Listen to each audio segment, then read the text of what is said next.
আজকে আমার সকালটা হয়েছিল অনেকটা আগে শুরু। অন্য দিনের থেকেও আজকে অনেক সকালে ঘুম থেকে উঠেছিলাম। কারণ আমার যখন 3:30 4টে বাজে ঠিক তখনই কিন্তু ঘুমটা ভেঙে যায়। আর একদমই বিছানা থেকে আমার না উঠলে একেবারে ভালো লাগে না। তো আজকে যাই হোক বিছানা থেকে আর উঠিনি। ওই একই জায়গায় বসে কিন্তু হাতের কাজটা নিয়ে বসে পড়েছিলাম। এখানে এই যে হাতের কাজ কিছুটা করেছি, জানি না কতটা দিক করতে পারবো, তবে আজকে টার্গেট নিয়েছি অন্ততপক্ষে 3 ডজন মালা করব। আমাদের এই পাড়াতে সকলেই মোটামুটি হাতের কাজ করে, আর সকলে কিন্তু অনেক অনেক মালা করে, কিন্তু তাদের তুলনায় আমি অনেক কম করতে পারি। তার কারণ হচ্ছে আমি সংসারের কাজ তো আমাকে করতেই হয়, তার সঙ্গে ছেলেকেও করতে হয়। চলুন তো গুনে দেখি 1 ডজন হয়েছে কি না। 2, 3, 4, 5, 6, 7, 8, 9, 10, 11, 12, 1 ডজন মালা করেছি, অর্থাৎ 16 টাকার কাজ। আমার কাছে এই একটা ডজন মালা যখন আমি দিন শেষে করতে পারি, একটা অন্যরকম তৃপ্তি অনুভব হয়। সত্যি কথা বলতে ঘরে বসে 10 টাকা ইনকাম করলেও সেটাতেই কেমন যেন একটা আলাদা শান্তি। আদিত্য এখনও ঘুম থেকে ওঠেনি, ও কিন্তু এখানে শুয়ে আছে, আর মা এদিকে বেরিয়ে গেল কাজের উদ্দেশ্যে। আমাদের বাড়িতে আমরা কেউই কিন্তু বসে থাকি না, প্রত্যেকেই কোনো না কোনো কাজ করি। কিংবা আমার কাকিরা কোনো কাজ করে না যদিও বা, আমার ঠাকুরমা, আমি, আমার ঠাকুরদাদা, আমার বোনও টুকটাক কাজ করতো, এখন করে না। তো সকলেই কিন্তু আমরা কাজ করি। সবথেকে বেশি কাজ করি আমি আর আমার মাই বলতে গেলে। তো যাই হোক, মা ওদিকে কাজে বেরিয়ে যাবার পরে আমি তোড়জোড় করে এখন কিন্তু উঠোনটা ভালো করে ঝাড় দিয়ে নেব। আর উঠোন ঝাড় দেওয়ার জন্য এই মোটা যে লাঠি মতন বানিয়েছে আমার ঠাকুরমা বানিয়ে দিয়েছে। এটাতে ঝাড় দিতে সত্যি একটু অসুবিধা প্রথম আমার হয়েছে, কিন্তু আমি অভ্যাসের দাস। এখন কিন্তু কোনো অসুবিধাই আর হয় না ওটা ঝাড় দিতে। তারপরে কিন্তু দিনটা শুরু হয়েছিল ভালোভাবেই। দিনের শেষটা হয়েছিল একদম অন্যরকমভাবে। তো আদিত্যকে নিয়ে যাচ্ছিলাম আদিত্যর জেঠুর বাড়িতে ওর বাবার সঙ্গে দেখা করার জন্য। ওখান থেকে বাড়িতে ফিরে আসার পরে দেখি ভাই বাজার করে নিয়ে এসেছে। ওখানে গিয়ে তোর বাবার সঙ্গে আমার তুমুল অশান্তি হয়েছিল আজকে। তো যাই হোক, সে সমস্ত কথা বাদই দিলাম, কারণ এক জায়গাতে থাকতে গেলে ওটা একটু হয়। আর বছর শেষে একটু আধটু ঝামেলা না করলে হয়ও না বলতে গেলে। অন্যায় যদি করে তার প্রতিবাদটা অবশ্যই করতে হয়। লঙ্কা নিয়ে এসেছিল, লঙ্কাগুলো দেখলে মনে হচ্ছে যে একদমই ঝাল হবে না, কিন্তু বিশ্বাস করবেন না, এত পরিমাণে ঝাল হয়েছিল যে মুখে দেওয়ার মতন নয়। আমি আমার ভাইকে যখন এনেছিল তখন বলছিলাম লঙ্কাগুলো সবে মনে হয় গাছে হয়েছে, সেগুলো তুলেই মানুষ বিক্রি করে দিয়েছে। আমার ভাই বলল, না দিদি, এগুলো 10 টাকা বেশি নিয়েছে, তুমি একবার রান্না করে দেখো।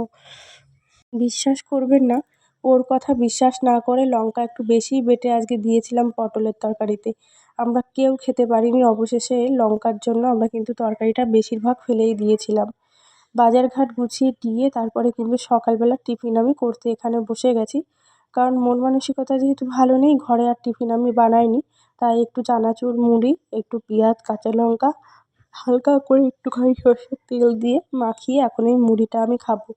বহুদিন বাদে মুড়ি খাচ্ছি জানেন।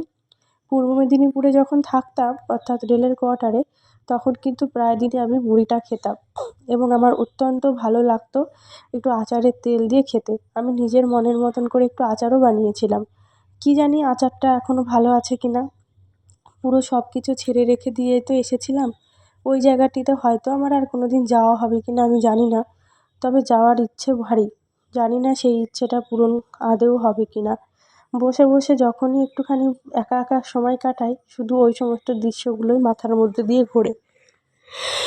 পুরোনো ব্লগগুলো যখন দেখি আমার কোয়ার্টারে, সেইগুলোর মধ্যে দিয়েই কিন্তু অনেক রকম স্মৃতি জড়িয়ে আছে যেহেতু, একদম মনটা অস্থির করে ফেলে সেই জায়গায় যাওয়ার জন্য।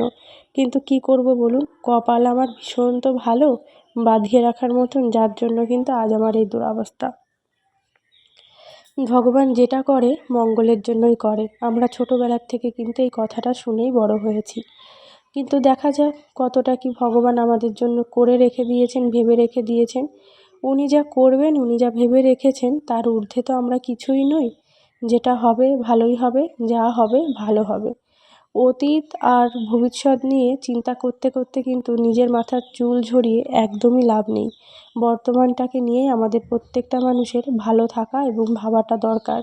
আমরা বর্তমানটাকে বেশি প্রাধান্য না দিয়ে ভবিষ্যতে কী হবে অতীতে কি হারালাম, এটাকেই বেশি প্রাধান্য দিয়ে কিন্তু বেশিরভাগ মানুষ আমরা চলি, যার জন্য আমাদের মানসিক অবস্থা কিন্তু বেশিরভাগ দিনই খারাপ থাকে। আর এই জিনিসটা আমি বেশিরভাগ টাইমটা করে করে আমার জীবনটাকে আমি কিন্তু আরও বেশি খারাপ করে তুলেছি। যাই হোক, চলুন, এখানে পুঁই শাকের তরকারিটা আজকে হবে। একটু আলু, পুঁই শাক ভালো করে সমস্ত কিছু লবণ আর হলুদ দিয়ে ভেজে নেব, তারপরেই কিন্তু ঝোল ঢেলে দেব। কিছু কিছু মানুষ এই পুঁই শাকটাকে বলে সস্তা শাক। বিশ্বাস করুন, যাদের মুখে এই কথাগুলো মানায় না, তারাই আবার এই বড় বড় লেকচার দেয়। লোকের কাছ থেকে ধার দেনা করে এনে খাবার থেকে আমার মনে হয় এই সস্তা শাকটা খাওয়াটাই আমার অনেক ভালো। রান্না করতে করতে মুখের অবস্থা দেখেছেন? অনেকে আমাকে বলে, তোর মুখে তিল আছে তাই তোর কপালে এত কষ্ট। তবে আমি ভগবানকে বলি যে যতই তিল থাকুক, যতই যা থাকুক না কেন, কপালে কষ্ট থাকলে কষ্ট তো থাকবেই। তিলের একটা দোষ দিয়ে আমি কি করব বলুন? এই সেই পটলের তরকারি, যেটা কিনা অজস্র ঝাল হয়েছিল এবং খেতেও পারিনি। তো যাই হোক, পটলের তরকারিটা দেখতে কিন্তু দুর্দান্ত হয়েছিল। সঙ্গে এদিকে করেছিলাম মাছের ঝোল। মাছের ঝোলটা খেতে ভীষণই ভালো হয়েছিল। সঙ্গে করেছিলাম একটু ভাজা। আর আপনাদের দাদাভাই যেহেতু দুপুরে খেতে আসবে বলেছিল, সেই জন্য কিন্তু আমি ওর জন্য পদে পদে আমি এখানে সমস্ত কিছু তুলে রেখেছিলাম। অবশেষে কিন্তু আসেনি সেই মানুষটা দুপুরে আজ খেতে, ওর বাড়িতেই আজ খেয়েছিল মায়ের কাছে। যাই হোক, সেটা নিয়ে কোনো অভিযোগ নেই, যে কোনো একটা জায়গায় খেলেই হলো।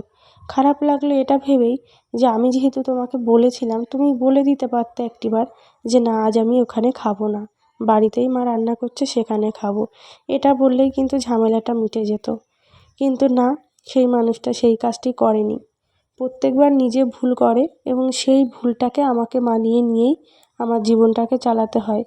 কেন জানেন? শুধুমাত্র মা হয়ে গেছি তো, মায়ের, বুঝতেই পারছেন, সন্তানের কষ্ট মানে হচ্ছে মায়ের কষ্ট, এই কারণেই। যাই হোক, চান টান করেও চলে এসেছি এখন। একটু রেডি হয়ে আবার একটু বেরানোর আমার ইচ্ছে আছে। জানি না যেতে পারবো কি না। আজ একটু মাথায় শ্যাম্পু করেছিলাম। মাথায় যেদিন শ্যাম্পু করি আপনারা বিশ্বাস করবেন না, এত পরিমাণে হাঁচি হয়, এত পরিমাণে আমার সর্দি লেগে যায়, একদম এখানকার জলটা আমার শ্যুট করছে না। ঈশ্বরের কাছে প্রার্থনা করি যেন আমি খুব তাড়াতাড়ি করে নিজের বাড়িতে গিয়ে আমি উঠতে পারি। ভগবানকে সেখানেই যেন আমি আমার মনের মতন করে সাজিয়ে পুজিয়ে পুজো করতে পারি। গত কয়েকটা দিন হলো মা লক্ষ্মীর পুজো করতে পারি না। কোয়ার্টারে আমার মা লক্ষ্মী রয়েছেন, ওনাকে যে আমি কবে আমার নিজের বাড়িতে নিজের কুটিরে আনবো, সেটাই হচ্ছে মনের ইচ্ছে। দেখা যাক ভগবান কততে কী করে। রেডি হয়ে পড়েছি, একটুখানি সিঁদুর লাগিয়ে একটুখানি চুলটাকে আজকে চিরুনি করিনি, একটু যাবো আবার ও বাড়ির উদ্দেশ্যে, তাই ওড়না টোড়না নিয়ে এখন যাচ্ছি শ্বশুরবাড়ির দিকে। আপনাদের তো আগেও বলেছি যে আমার শ্বশুরবাড়ি একেবারেই আমার ঘরের পাশে। যেহেতু আমাদের লাভ ম্যারেজ, সেই জন্য কিন্তু একদম বাড়ির পাশে আমাদের বিয়েটা হয়েছিল। আর এই জীবনে প্রেমটা এসেই আমার জীবনটা ধ্বংস করে দিয়েছে। সন্ধ্যাবেলাতে আদিত্যকে একটু পড়াতে বসেছিলাম। ছেলেটা কিছুতেই পড়তে বসতে চায় না জানেন, কোনো একটা কথাও শোনে না। দিয়েছি, দেখাও তো, বের করো তো। পড়াশোনা করবে না তুমি? এরকম করতে হয় না বাবা, দেখি। এরকম করে না বাবা। এটার পরে কি হবে? যে 49 আছে, তারপরে কত হবে? হাজারো বকা, হাজারো ঝগড়া করার পরেও কিছুতেই তাকে আমি পড়াতে বসাতে পারলাম না, তো পারলামই না। এইদিকে কিন্তু ডোরেমনটা যে আজকে ভেঙেছি, মনটা আমার একদমই ভালো ছিল না।